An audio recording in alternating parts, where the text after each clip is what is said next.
Hello, everyone, and welcome to Fan Commentary on Return of Thunder Part 1 of 4. I think this is a perfect example of how to adapt a very complicated story from the Super Sentai series and, pull it off in a really cool way while using all the characters, which is unfortunately, tends to get lost.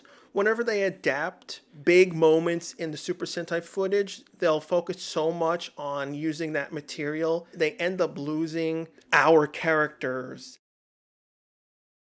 And for the sake of using the footage more, they'll try to make our characters end up acting like the Super Sentai characters, which is I never really like because sometimes it breaks the personalities of the characters.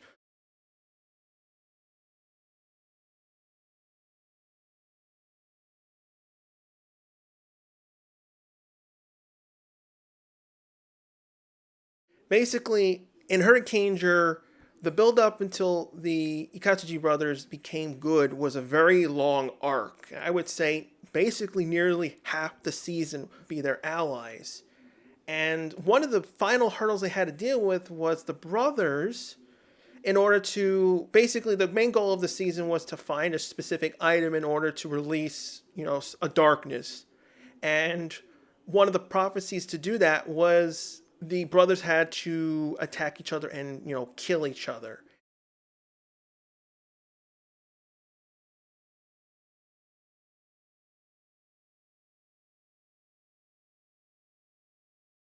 Now, PR obviously didn't want to adapt this because it's a very different type of story than what we did with the Thunder Brothers, meaning they were simply tricked by Lothor and manipulated in order to be evil when they were not originally evil. I mean, that's somewhat to a degree in the Hurricaneger season, but really it was their personal reason why they were doing it. So they had to work around all this very complicated footage. Now, a lot of it they couldn't use, so instead of, filling it up with some, loose, setup for the plot, they went with actually just having the characters be themselves. We open up with Dustin just trying to be a part of his motocross, and Tori feeling horrible because she does like Blake, and she wants to blow off some steam, so she takes his bike. And, this is all the stuff that the characters do. And that's what I really love about it versus, oh, we have to copy the Sentai story. The characters have to be basically in the similar place. So it helps that they were like, well, we can adapt the Super Sentai. So let's use our characters for their best ability to fill in the first half of this episode and then also use it the way to explain. Now, certain things don't perfectly match and work because in Ninja Storm, Chubo was made an idiot, and in Hurricaneger, Chubo was not an idiot. He was an actual genuine general that actually had plans and stuff. And this is his final arc, obviously, in the story. He does get killed off at the end of Return of Thunder. And this kind of breaks the personality of this character here, where he's actually very competent. But this is where I got the idea of like, why didn't they actually do what he was doing to, trick these guys and actually defect and become good and help Cam out?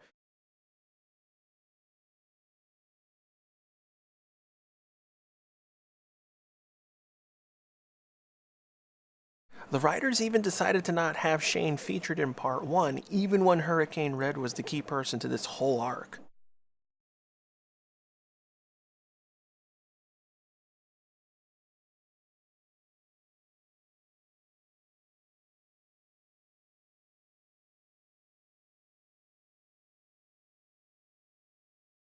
What happened in here is that the Ikatsuchi brothers were eventually, found out that the prophecy by Chubo that what it really meant was that you have to face each other and you have to kill each other. This is the reason why they were in the footage and out of footage, meaning like, because you'll see in later and during fights, they'll switch to US footage and switch to Japanese footage.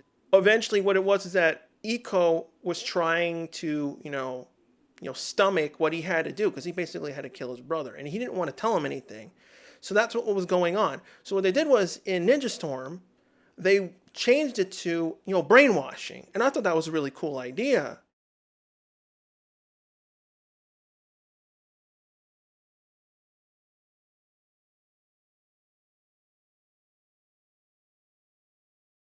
And another difference they did with Ninja Storm, like I had said, the entire first half of the season was about the brothers becoming good and joining the Hurricanegers. They became good much more faster in Ninja Storm than in Hurricaneger. So they had several episodes, I think maybe 5 episodes earlier than what they did with Hurricaneger. And so that's the reason why the brothers here left in Ninja Storm and then came back in that. So it was a good way to, because I do agree when, like, this even happened in Dino Thunder, when Trent became good earlier than what they did with in Abba Ranger. That was the reason why we had the whole clone thing. Because I do agree that if you have the enemies stay enemies for a really long time, it kind of it gets stale.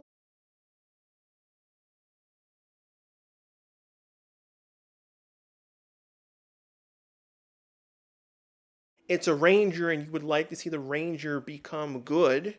So it's better to actually have them come in earlier and then deal with the Japanese footage. But it also allows the writers to come up, okay, we have to deal with the Japanese footage. They're evil for a really long time. Well, Alba Ranger was even more complicated because he was pretty much evil until the end of the series. So it makes them think, well, how can we work with the footage and then come up with something original?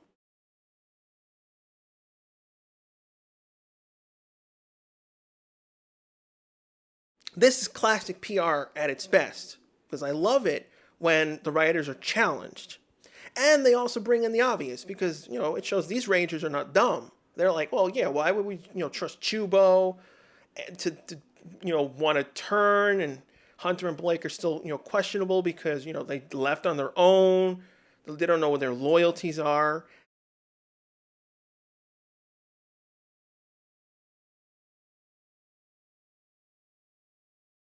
Tori wants to believe Blake. Shane doesn't want to believe anyone because he's the most cautious, I would say. Cam is the more reasonable. He's like, well, I'll listen to both sides.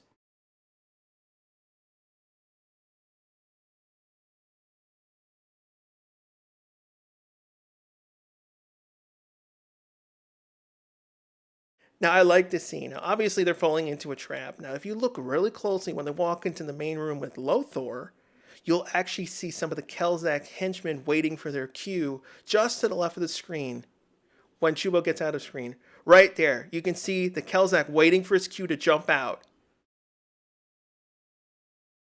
I really thought it was stupid of them to fall for this because it's blatantly a trap. It's like, one, why would Lothar sleep on his chair? And then Chubo would simply, wait and this. It just felt way too convenient for them to fall. I think it's the one thing that you really don't buy because the Thunder Rangers are not that stupid. They were pretty competent in the beginning, and then Chubo's able to trick them fairly easily, and they don't even have a backup plan.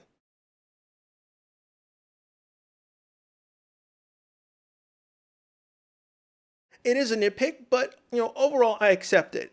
There are nitpicks and certain areas that it's the same thing with Chubo. Chubo is a complete moron 99% of everywhere else, but here he's actually competent. But at least he still has the stupidness. They still put it in there so it doesn't feel like he's completely changed. Although I will not accept Mara and Capri automatically fall for him just because he came up with some good plan and then after that, it just makes the characters feel way too two-dimensional, hollow, and they just care about what he can do and the moment. It's just, this is the reason why I don't like their characters and wish they were not in the show at all.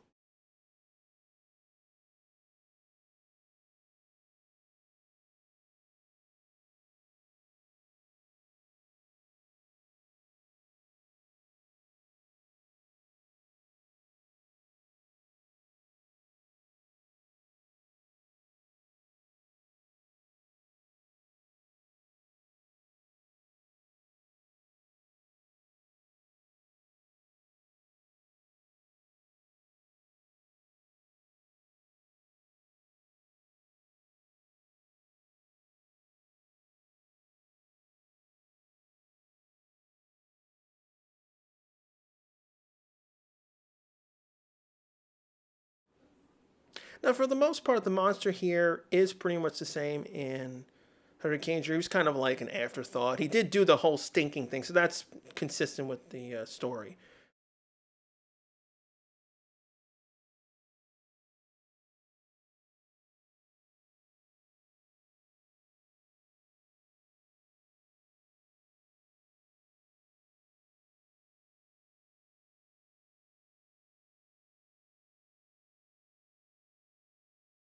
The only thing I hate is that I wish Kelly had a scene in here. I think that's the only thing that this episode really lacked because, I mean, Kelly in general, she doesn't really get much to do in the entire season.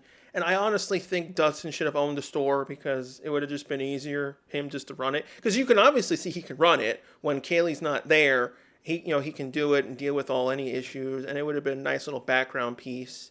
And the Rangers could have used it as a secondary base if, Cam was busy or whatever, and they were just trying to be their normal selves.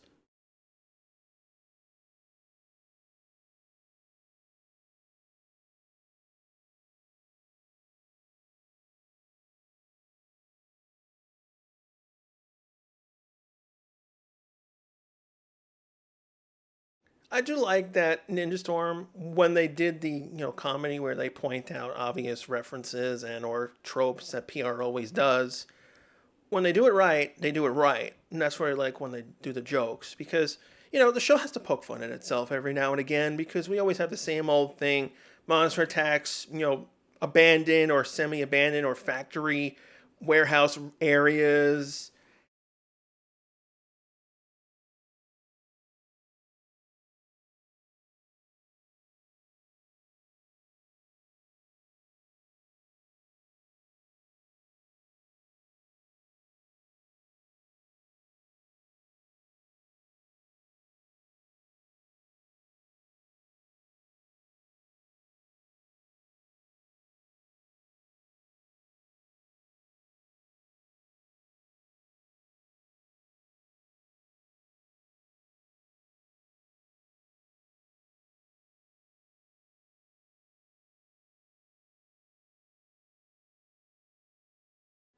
What I do like also, it shows how well Shane and the others have improved. Because remember, in the beginning of when the Thunder Rangers first appeared, the guys really sucked. Dustin, Shane, everyone, they all were really poor with them. So over time, they got better and better with dealing with the Thunder Rangers. Although every now and again, they still get messed up and they fall for these tricks.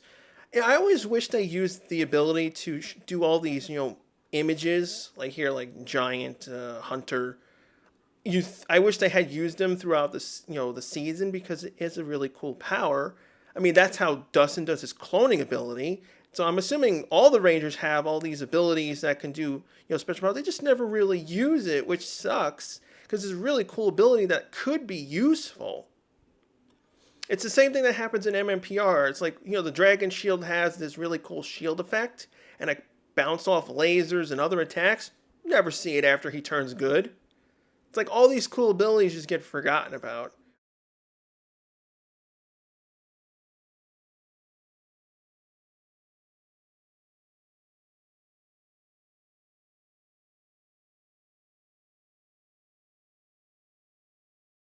I always hate this, particularly because you can clearly see they're just being reversed. I mean, Hurricane was guilty of reversing footage like so much.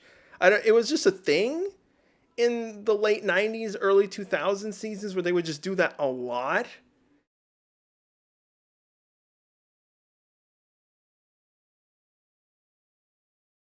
Now, this was their way in order to, delay and not show their, Megazord footage in Hurricane because they were dealing with other problems.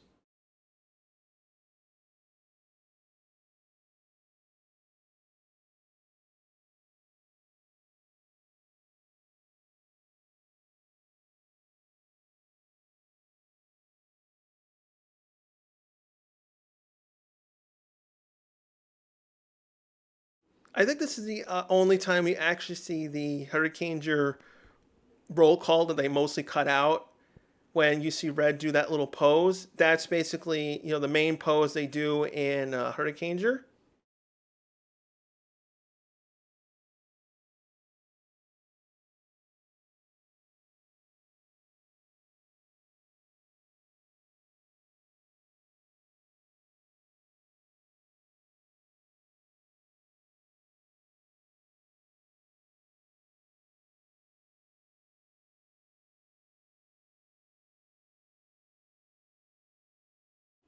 Now, though, the one thing I do hate that because they didn't adapt the actual episode from Hurricane, this is the main problem, reason why Hunter sucked in our version, is because a lot of the key emotional moments of Hurricaneger were removed because these stories were too tense or very confusing, so they didn't want to do them in Ninja Storm.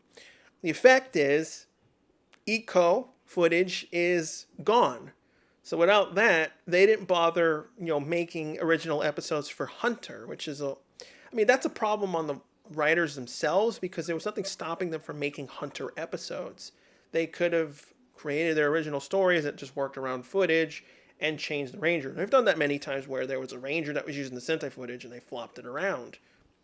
But in Ninja Storm, they didn't do it, and Hunter unfortunately suffered, and which is the reason why I ultimately don't like him. It's not like I hate him in a personal level. It's just the fact when you have a character that really doesn't get used, I really hate that because they're just plot devices, they're fodder, and it's just like you wrote them for the sake of you just needed to fill in some time versus like, well, I had a cool idea of a character and I want to just do this, this, and this. Also, I'll use this to work into footage from the Japanese version.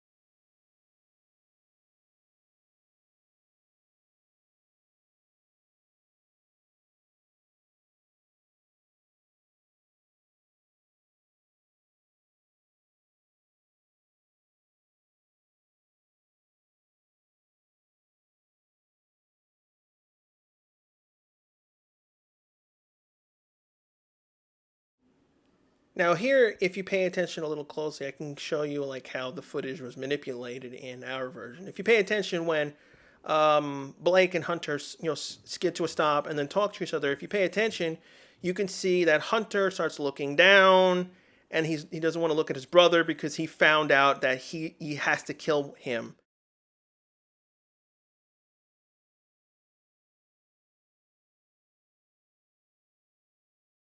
So they frame this whole memory erasure thing in order to get around the whole fighting and then trying to get to the Rangers. Now in Hurricaneger, they Chubo actually used the monster as basically just a trap in order to get them to this island in order to get the Ikatsuchi brothers to kill themselves in order to unlock their plan. And that's the reason why Chubo magically, has him blow up twice. He's basically a walking bomb, and he didn't even know that.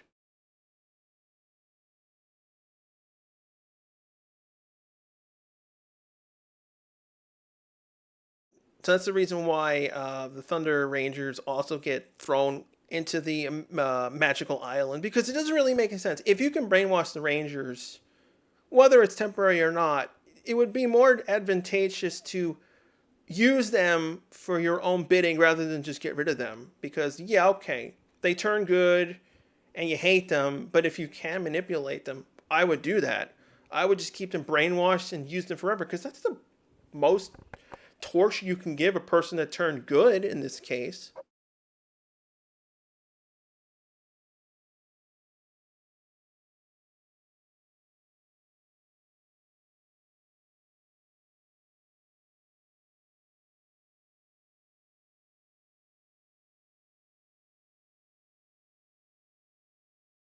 So Chubo really wasn't actually, bringing him back to life, but it is kind of confusing because it does look like he brought him back to life, and it doesn't really make any sense to the context of Ninja Storm.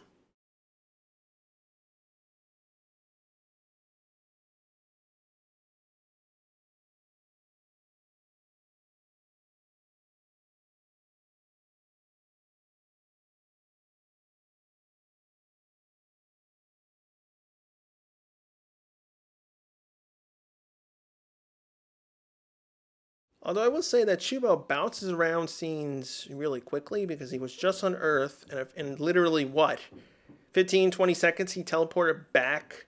I mean, that's actually a key problem also Ninja Storm has because you'll have monsters down there, then they have to have the monsters up there, then they come back down really quickly.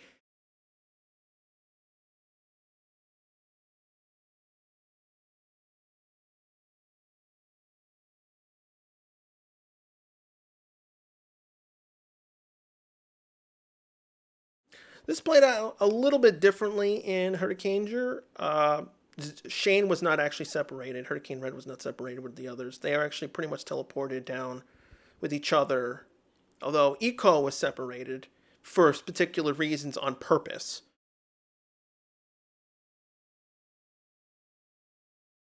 That's pretty much the exact same shot in the Hurricaneger episode. They pretty much copied it. It's not the same shot. They actually recreated the shot with Shane.